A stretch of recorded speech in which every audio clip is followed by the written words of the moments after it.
Hello student, स्वागत है आपका हमारे यूट्यूब चैनल एमर बाय राहुल सर। आज हम देखेंगे इंट्रोडक्शन ऑफ सी का नेक्स्ट पार्ट। इसमें हमको क्या देखने को मिलेगा, स्ट्रक्चर ऑफ सी प्रोग्राम, मतलब प्रोग्राम का स्ट्रक्चर कैसे बनता है ये देखेंगे सी प्रोग्रामिंग में। चलिए स्टार्ट करते हैं आज का टॉपिक हम structure of C. Structure of C में कुछ बेसिक कॉन्सेप्ट्स हैं जिनको याद रखना बहुत जरूरी है। सी क्या होता है? सी टॉप टू बॉटम अप्रोच है, यानी सी ऊपर से नीचे की तरफ रीड होता है। उसी प्रोग्राम को बनाने के लिए हमारे पास कुछ स्ट्रक्चर्स प्री डिफाइन किए गए हैं, यानी उनको उसी वे पे अरेंज किया जाता है या उसी वे पे लिखा जाता है। तो सबसे पहले जो लिखा जाने वाला चीज़ है वो है हेडर फाइल। हेडर फाइल्स का यूज़ सी प्रोग्राम में प्रोग्राम को स्टार्ट करने के लिए किया जाता है, यानी स्टार्टिंग में जो चीज़ लिखी जाती है उसको हेडर कहा जाता है। हेडर का बेसिक काम क्या होता है? हेडर कुछ फाइलें होती हैं जिनको इनपुट आउटपुट फंक्शन के लिए हेल्पफुल होती हैं। उन फाइलों को क्या करता है, प्रोग्राम में लिंक करता है और उन्हीं से ही हमारा प्रोग्राम इनपुट और आउटपुट को एक्सेप्ट करता है। तो इसलिए हम हेडर फाइल्स का यूज़ करते हैं। आगे चल के देखेंगे हम हेडर फाइल्स का यूज़ कैसे होता है। नेक्स्ट जो टॉपिक है हमारा वो है मेन फंक्शन। मेन फंक्शन का यूज़ क्या होता है? हमारे पूरे सी प्रोग्राम में सबसे इंपॉर्टेंट जो हिस्सा होता है वो मेन फंक्शन का होता है, यानी जो कुछ भी हम लिखेंगे, जो कुछ भी हम करेंगे वो मेन फंक्शन के अंदर करेंगे। हर एक लाइन का अपना इंपॉर्टेंस है, लेकिन मेन फंक्शन क्या है? सी का मेन पार्ट है जिसमें पूरा प्रोग्राम एग्जीक्यूट होता है। फिर देखते हैं, फिर आती है बॉडी, यानी उस मेन फंक्शन की एक बॉडी होती है जो कि बॉडी ओपन होती है। उसके बाद उसके अंदर क्या लिखा जाता है? उसके अंदर वेरिएबल का इनिशियलाइजेशन किया जाता है या डिक्लेरेशन किया जाता है। फिर उस क्या होता है? स्टेटमेंट होता है। स्टेटमेंट क्या होता है? स्टेटमेंट में आप कुछ भी प्रिंट कराना चाहते हैं या कुछ भी प्रोसेस कराना चाहते हैं, वो सारी चीज़ें स्टेटमेंट के अंतर्गत आती हैं। ठीक है ना? जैसे इनपुट आउटपुट फंक्शन, यदि हम अपने प्रोग्राम में मेन फंक्शन के अंदर किसी भी इनपुट आउटपुट फंक्शन का यूज़ किए हैं, यानी कुछ हमें प्रिंट करना है या कुछ इनपुट लेना है, तो वो दोनों फंक्शन के अंतर्गत आते हैं, स्टेटमेंट के अंतर्गत आते हैं। देन इसके बाद क्या होती है? प्रोसेस। प्रोसेस वाले पार्ट को थोड़ा सा समझेंगे। प्रोसेस हमने इसलिए लिखा है समझाने के लिए, यदि हम दो नंबर को जोड़ रहे हैं, जैसे a प्लस बी कर रहे हैं, तो a प्लस बी एक प्रोसेस है। हम प्रोसेस किसको बोल रहे हैं? जो a और a प्लस बी को हम प्रोसेस बोल रहे हैं। यानी जब भी कोई प्रोग्राम बनाते हैं और उसमें कुछ हम प्रोसेस कराते हैं, जैसे सपोज दैट अभी हमको सिर्फ प्रिंट कराना है हेलो, तो हम क्या करेंगे? हम किसी भी प्रोसेस का यूज़ नहीं करेंगे, हम आउटपुट फंक्शन का यूज़ करेंगे, प्रिंटफ लगाएंगे और उसमें क्या कर देंगे, हम जो भी मैसेज है उसको प्रिंट कर देंगे। लेकिन प्रोसेस में क्या करते हैं हम? प्रोसेस में हम a प्लस बी करते हैं, यानी हम प्रोसेस में ये बताते हैं कि जो हम जोड़ रहे हैं a प्लस बी, ये एक प्रोसेस बन जाती है और इनका जो टोटल आएगा उसको हम आउटपुट फंक्शन में क्या करेंगे? शो कर देंगे। चलिए अगला टॉपिक देखते हैं। अगला पॉइंट क्या है हमारा? अगला पॉइंट है हमारा बॉडी क्लोज, मतलब जो मेन फंक्शन की बॉडी हमने ओपन करी थी उसी मेन फंक्शन की बॉडी को अब हम क्लोज करेंगे। तो देखिए मेन फंक्शन की बॉडी यहाँ पे ओपन हुई थी और यहाँ पे क्लोज हुई है। तो मेन फंक्शन को ओपन और क्लोज करना दोनों बहुत इंपॉर्टेंट है। आइए इसी चीज़ को हम प्रोग्राम के माध्यम से समझते हैं कि प्रोग्राम में ये चीज़ें कैसे काम करेंगी। तो देखिए प्रोग्राम में ये चीज़ें कैसे काम करेंगी। ये रहा एक छोटा सा प्रोग्राम जिसमें हम इस पूरे जो ये 6 स्ट्रक्चर बनाए गए, 6 प्रोग्रामिंग स्ट्रक्चर बनाए गए, इनको समझेंगे इसके माध्यम से।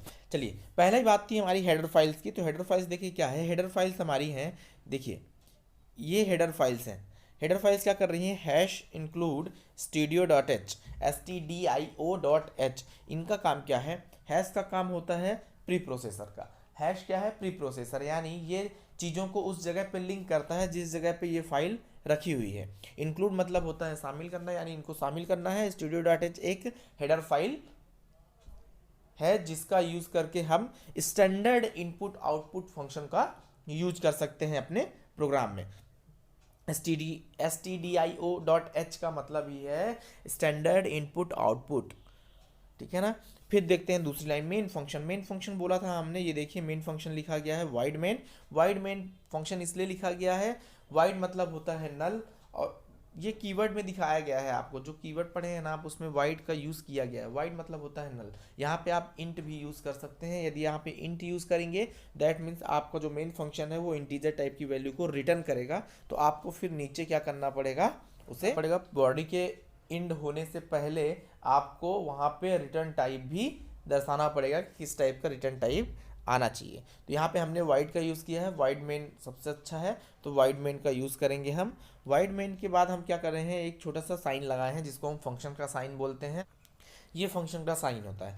एक चीज़ बहुत ध्यान देने वाली बात है कि सी प्रोग्राम में मेन फंक्शन को कभी भी टर्मिनेट नहीं किया जाता, मतलब ये टर्मिनेशन है।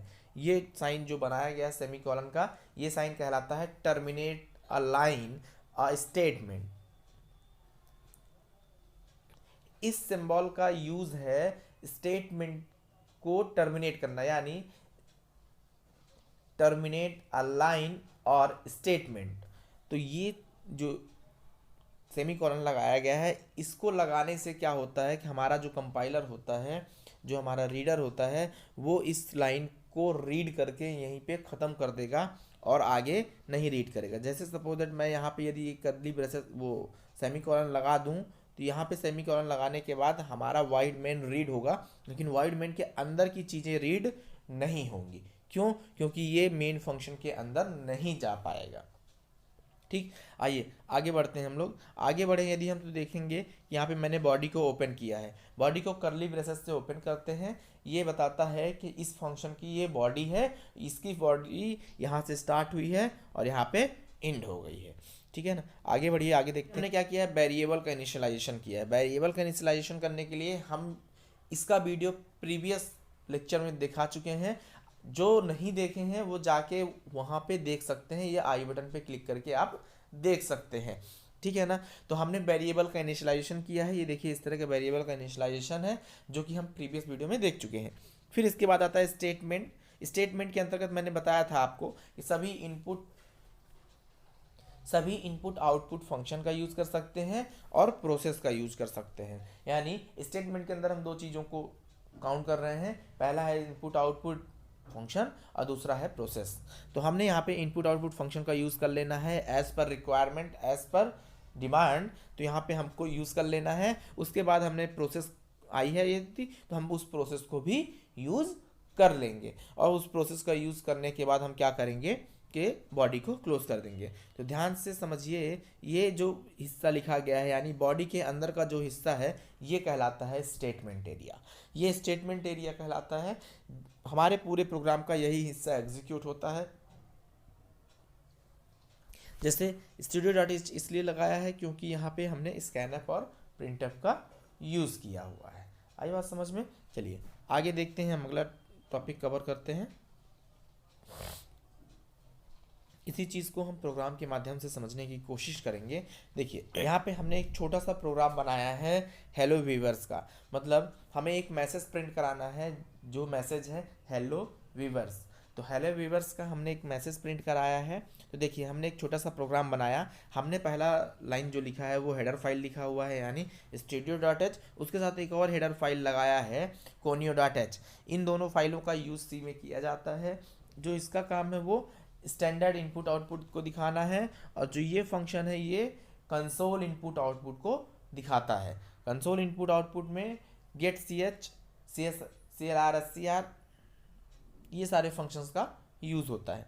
चलिए फिर इसके बाद हमने क्या किया है, बॉडी को मेन बॉडी बनाई है, वाइड मेन फंक्शन है ये। मेन फंक्शन के बाद हमने बॉडी को स्टार्ट किया है। ये देखिए बॉडी को स्टार्ट करने के बाद हमने क्या किया है, एक स्टेटमेंट प्रिंट किया है। स्टेटमेंट प्रिंट करने के बाद मैंने क्या किया है, देखो यहाँ पे प्रिंट करने के लिए प्रिंटफ का यूज़ करते हैं। किसी भी मैसेज या किसी भी चीज़ को प्रिंट करने के लिए हम प्रिंटफ का यूज़ करते हैं, और किसी वेरिएबल में वैल्यू को इनपुट करने के लिए हम स्कैनफ का यूज़ करते हैं। तो ध्यान रखिएगा, प्रिंटफ मतलब आउटपुट, स्कैनफ मतलब इनपुट। देखिए मैंने यहाँ पे सेमीकोलंस को टर्मिनेट किया है। एक चीज़ और छोटी सी बात ध्यान रखिएगा, यहाँ पे जो पैरेंथेसिस लगाए गए हैं ये दोनों पैरेंथेसिस के अंदर ही प्रिंटफ में मैसेज को प्रिंट किया जा सकता है। यदि इनको नहीं लगाएंगे तो हमारे पास सिंटैक्स एरर आएगी। ठीक है ना। उसके बाद हमने क्या किया, देखिए यहाँ पे टर्मिनेशन लगाया सेमीकोलन को बता रहा है कि एंड ऑफ स्टेटमेंट है, मतलब ये लाइन यहाँ तक रीड होगी, इसके आगे ये लाइन रीड नहीं होगी, वो अगली लाइन पे जंप कर जाएगा। फिर उसके बाद मैंने गेट सी एस लगाया है। गेट सी एस मैंने इसलिए लगाया है ताकि मैं अपने प्रोग्राम को होल्ड कर सकूं, यानी रोक सकूं। यदि हम गेट सी एस नहीं लगाएंगे तो हमारा प्रोग्राम डिस्प्ले नहीं होगा, एग्जीक्यूट होगा बट हमें दिखेगा नहीं, यानी स्क्रीन रुकेगी नहीं हमारी। तो हम स्क्रीन को रोकने के लिए गेट सी एस का यूज़ किए हैं, ठीक है ना। इसके बाद हमने क्या किया है, बॉडी को क्लोज कर दिया है। यहाँ पे देखिए गेट सी एस के बारे में लिखा भी है, आप देख लीजिएगा, बट इसका यूज़ जो है वो मैंने बता दिया। तो देखिए जो स्टेटमेंट लिखा गया है यहाँ पे, जितने भी स्टेटमेंट लिखे हैं उन सारे स्टेटमेंट को टर्मिनेट किया गया है, यानी हमारा जो कंपाइलर है वो कैसे कंपाइल करेगा। पहली लाइन देखिए, सबसे पहले प्रोग्राम हमारा यहाँ पे एग्जीक्यूट होगा, फर्स्ट लाइन, फिर सेकेंड लाइन, फिर थर्ड लाइन। थर्ड लाइन पे जैसे ही आएगा यहाँ पे फंक्शन का साइन दिखेगा तो इसको ये पता चलेगा कि हमारी फंक्शन की बॉडी है। क्यों? क्योंकि यहाँ पे आगे टर्मिनेशन का साइन नहीं लगा है। यदि लाइन टर्मिनेशन का साइन लग जाता तो ये फंक्शन समझ जाता कि मेन फंक्शन की कोई भी बॉडी नहीं है। तो यहाँ पे लगा नहीं है, इसलिए ये अपने आप सेंस कर लेगा कंपाइलर हमारा कि इसके नीचे आगे प्रोग्राम दिया गया है। तो वो क्या करेगा, बॉडी को ओपन करेगा। बॉडी को ओपन करने के बाद नेक्स्ट लाइन को रीड करेगा। नेक्स्ट लाइन पे उसको दिया गया है प्रिंटफ। प्रिंटफ में क्या करेगा, वो इस मैसेज को प्रिंट कर देगा। और यहाँ पे देखिए सेमीकोलन लगाएगा, यानी ये लाइन प्रिंट करने के बाद नीचे आ जाएगी। इस लाइन को यहीं तक रीड करना है। तो ये क्या करेगा, प्रिंटफ से मैसेज को रीड करेगा, फिर आ जाएगा गेट सी एस पे। गेट सी एस का काम क्या है, स्क्रीन को रोके रखना। कब तक? जब तक कि यूजर द्वारा एक कैरेक्टर को इंटर ना कर दिया जाए। गेट सी एस मतलब तब तक रुका रहेगा जब तक कि एक कैरेक्टर वो ना पा जाए। गेट मतलब पाना, सी एच मतलब कैरेक्टर। जब तक वो एक कैरेक्टर नहीं पा जाएगा तब तक वो आगे नहीं बढ़ेगा। तो इसी के बाद हम क्या कर देते हैं, बॉडी को इंड कर देते हैं। तो हमारा प्रोग्राम एक्चुअल में जो देखें तो हमारा प्रोग्राम का मेन जो हिस्सा है वो ये एग्जीक्यूशन, यानी हमारा पूरा प्रोग्राम यहाँ पे एग्जीक्यूट होता है, ठीक है ना। और ये सारी चीज़ें क्या हैं, उसकी सपोर्टिंग्स हैं, यानी इनको नहीं लगाएंगे तो हमारा सी प्रोग्राम नहीं चलेगा। चलिए कुछ अच्छे एग्जाम्पल्स के साथ देखते हैं और बड़े एग्जाम्पल्स को सॉल्व करते हैं। सिंपल प्रोग्राम देखते हैं हम छोटे से। पहला प्रोग्राम है हमारा write a program to print hello viewers. जो हम पहले बनाए थे उसी चीज़ को हम यहाँ पे फिर से बना दिए हैं। हमने क्या किया, 2 हेडर फाइल्स लगाई, 2 हेडर फाइल्स के बाद मेन फंक्शन लगाया, और मेन फंक्शन के बाद मैंने एक सिंपल सा मैसेज प्रिंट कर दिया। क्योंकि यहाँ पे हमें क्या बोल रहा है, प्रिंट वर्ड। हमको सिर्फ प्रिंट करना है, ना ही कुछ इनपुट लेना है, ना ही कुछ प्रोसेस करना है। हमको सिर्फ मैसेज को प्रिंट करना है। और जब मैसेज को प्रिंट करने की बात आती है, सिर्फ और सिर्फ मैसेज को प्रिंट करने की बात आती है, तो उस समय हम एक ही चीज़ का यूज़ करते हैं जिसका नाम है प्रिंटफ का, ठीक है। तो चलिए अगला प्रोग्राम देखते हैं। पहले इसका आउटपुट देख लेते हैं, इसका आउटपुट क्या आएगा। इसका आउटपुट आएगा कुछ ऐसा। ये आउटपुट स्क्रीन है ब्लैक कलर की, उसमें लिखा रहेगा हेलो व्यूअर्स। तो ये हमारा आउटपुट स्क्रीन है। चलिए अब देखते हैं दूसरा प्रोग्राम थोड़ा सा बड़े लेवल पर। सपोज दैट कह दिया जाए हमें कि हमें उसी मैसेज को 5 बार प्रिंट करना है। हमें उसी मैसेज को 5 बार प्रिंट करना है या 3 बार प्रिंट करना है, कितने बार भी आप हेलो व्यूअर्स को 5 बार प्रिंट करिए। तो क्या हम 5 बार प्रोग्राम बनाएंगे? नहीं, हम उसी प्रोग्राम में 5 बार प्रिंटफ लगा देंगे। यानी हम 5 बार प्रिंटफ लगाएंगे तो ये मेरा प्रोग्राम जो है वो 5 बार आउटपुट को शो करेगा। कुछ आउटपुट में देखें तो कुछ इस प्रकार से दिखेगा हमें आउटपुट में, यानी हमको 3 बार कराना था, हमने 3 बार यहाँ पे प्रिंटफ लगा के लिख दिया, तो यहाँ पे क्या हो गया, प्रोग्राम 3 बार प्रिंट हो गया, ठीक है ना। सिर्फ मैसेज को प्रिंट करने की बात है, ठीक। अभी हम आगे बढ़ेंगे। तो ये तो हो गई थी नॉर्मल प्रिंट की। अब यदि किसी प्रोग्राम में हमें इनपुट लेना है तब क्या करेंगे? तो इनपुट लेने के लिए हमारे पास 2 तरीके होते हैं। एक तरीका होता है रन टाइम, यानी प्रोग्राम में 2 प्रकार से इनपुट दिए जा सकते हैं। किसको? वेरिएबल्स को। एक होता है रन टाइम और दूसरा होता है असाइन टाइम। तो रन टाइम और असाइन टाइम में क्या अंतर है? रन टाइम उसे बोलते हैं जब प्रोग्राम रन करने पे हमें, जब प्रोग्राम को रन करते हैं उस समय हमसे पूछा जाए कि input your A value and input your B value, तो उसको बोलते हैं रन टाइम। असाइन टाइम वो होता है जब वेरिएबल का डिक्लेरेशन करते समय वेरिएबल्स को वैल्यू दे दी जाती है, उस समय क्या कहलाता है, वो असाइन टाइम कहलाता है। आइए इसको प्रोग्राम के माध्यम से समझते हैं हम, ये है क्या। देखिए मैंने एक छोटा सा प्रोग्राम बनाया है, run time variable declaration program. मैंने रन टाइम पे वेरिएबल का डिक्लेरेशन किया है। वो दिखाता हूँ मैं कैसे किया हूँ। देखिए मैंने दोनों चीज़ें सेम करी, कोई अंतर नहीं है इनमें। मेन फंक्शन को भी यूज़ किया, उसके बाद बॉडी को ओपन किया। अब देखिए वेरिएबल का इनिशियलाइजेशन किया। मुझे 2 नंबर को जोड़ने का प्रोग्राम बनाना था, तो मैंने 3 वेरिएबल लिया। 2 नंबर को जोड़ूंगा और तीसरे वेरिएबल में रख दूंगा। तो मैंने यहाँ पे क्या किया हुआ है, वेरिएबल का इनिशियलाइजेशन किया हुआ है। वेरिएबल के इनिशियलाइजेशन के बाद हमको क्या करना है, ए में वैल्यू इनपुट करना है और बी में वैल्यू इनपुट करना है। देखिए मैं प्रिंटफ यहाँ पे क्यों लगाया हूँ, मैं प्रिंटफ इसलिए लगाया हूँ ताकि मुझे स्क्रीन पे दिखे कि हो क्या रहा है, स्क्रीन क्या कह रही है। मतलब कोई अनजान व्यक्ति भी देखेगा ना तो उसको ये पता चल जाएगा इंटर वैल्यू ऑफ ए, मतलब उसको ए की वैल्यू इंटर करनी है। तो यहाँ पे मैंने एक सिंपल मैसेज प्रिंट कराया है जो क्या करेगा, हमें ये बताएगा कि हमारा जो मैसेज है वो क्या करने को कह रहा है। तो हमारा जो पहला मैसेज प्रिंट होगा इंटर वैल्यू ऑफ ए, और उसके आगे बराबर का साइन लग जाएगा कुछ ऐसा, और यहाँ पे कर्सर आ जाएगा और हमको वैल्यू देने जाएगी। तो वैल्यू देने के लिए मैंने बताया कि ये प्रिंटफ प्रिंट करने के लिए होता है ये प्रिंटफ, और इस इनपुट देने के लिए स्कैनफ का यूज़ करते हैं। तो आप लोग को याद होगा प्रीवियस वीडियो में हम लोगों ने फॉर्मेट्स पढ़े थे, स्पेसिफायर जिसको बोल रहे थे। तो हम लोगों ने फॉर्मेट्स पढ़े थे कि इंटीजर के लिए परसेंटेज डी का यूज़ किया जाता है। देखिए हमारे पास एक किस टाइप का वैल्यू होल्ड करेगा, इंट टाइप का। यहाँ पे इंट लिखा हुआ है तो ये इंट टाइप का वैल्यू होल्ड करेगा। ये देखिए तो यहाँ पे हमने इसको बताया है, देखिए पैरेंथेसिस के साथ हमने बताया है इसको कि ये क्या करेगा। ये देखिए हमने क्या बताया है इसको कि पैरेंथेसिस लगाया, उसके बाद परसेंटेज डी लग के पैरेंथेसिस बंद कर दिया। ये हमें ये बता रहा है कि जो भी वैल्यू स्टोर होगी वो इंटीजर टाइप की स्टोर होगी। किसमें, अब ये जो वेरिएबल नाम दिया गया है उसमें, यानी ये जो वेरिएबल नाम दिया मैंने ए, अब ए के पहले मैंने क्या लगाया है, एम्परसन का साइन लगाया है यानी एस लगाया है। एम्परसन का यूज़ क्यों किया जाता है और क्या काम है इसका। एम्परसन का काम है मेमोरी में एड्रेस को एलोकेट करना, या मेमोरी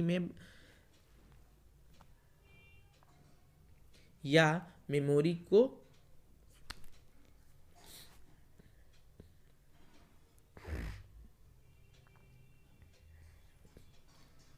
एम्परसन का काम होता है वेरिएबल को मेमोरी प्रोवाइड करना, यानी वेरिएबल को जगह देना उसमें वैल्यू को रखने के लिए, या कि कह सकते हैं एम्परसन का यूज़ हम एड्रेस के लिए करते हैं। ठीक है ना, जब एड्रेस होगा तभी वो मेमोरी को अलोकेशन कर पाएगा।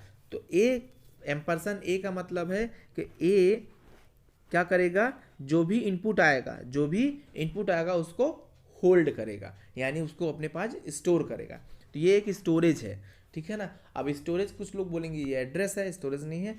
तो मेमोरी का स्टोरेज उसके एड्रेस से ही होता है, उसके अलावा मेमोरी का स्टोरेज नहीं होता। तो दोनों चीज़ें सेम हैं, दोनों चीज़ें में कंफ्यूज नहीं होना है। तो ये ध्यान रखना है कि जब भी हमें कोई इनपुट लेना है तो हमें उस वेरिएबल को मेमोरी स्पेस देने के लिए एम्परसन का यूज़ करना पड़ेगा। ठीक है ना, आइए आगे बढ़ते हैं हम, आगे देखें। तो आगे देखते हैं हम, फिर इसके बाद मैंने ए की वैल्यू के लिए इतना मैंने जो काम किया, ये ए को इनपुट मिलेगा। फिर मैं क्या करूँगा, मैं बी को लूँगा। तो बी क्या कर रहा है, मैंने वही मैसेज प्रिंट कराया है प्रिंटफ से, इंटर वैल्यू ऑफ बी। तो ये क्या करेगा, एक मैसेज और प्रिंट करेगा। जैसे ही मैं ए की वैल्यू दे दूंगा, पूछेगा ना ए इक्वल टू, तो मैं दे दूंगा 10, और 10 लिख के जैसे ही मैं इंटर मारूंगा तो वैसे ही आ जाएगा। ये फिर मैसेज प्रिंट करेगा कि इंटर वैल्यू ऑफ बी। तो बी पे ऐसे हो जाएगा, यहाँ पे कर्सर आ जाएगा, स्कैनएफ को रीड करेगा। स्कैनएफ को रीड करने के बाद बताएगा, ये भी बता रहा है कि भाई स्कैनएफ यानी बी में जो वैल्यू जाएगी वो इंटीजर टाइप की जाएगी और एम्परसन का साइन लगा हुआ है। तो यहाँ पे क्या कर देंगे, हम इसको 20 दे देंगे, और 20 दे के जैसे ही मैं इंटर मारूंगा तो ये लाइन कहाँ पहुँच जाएगी, अपने नेक्स्ट लाइन पे। और नेक्स्ट लाइन क्या है इसकी, प्रोसेस लाइन है। प्रोसेस लाइन में क्या बताया गया है, C equal to A plus B, यानी इन दोनों को वो जोड़ देगा। और जोड़ के ये हमको दिखाएगा नहीं, क्यों नहीं दिखाएगा, क्योंकि ये प्रोसेस है, प्रोसेस तो इंटरनली होती है, वो चीज़ हमको दिखती नहीं है। कि ये जुड़ चुका है यहाँ से।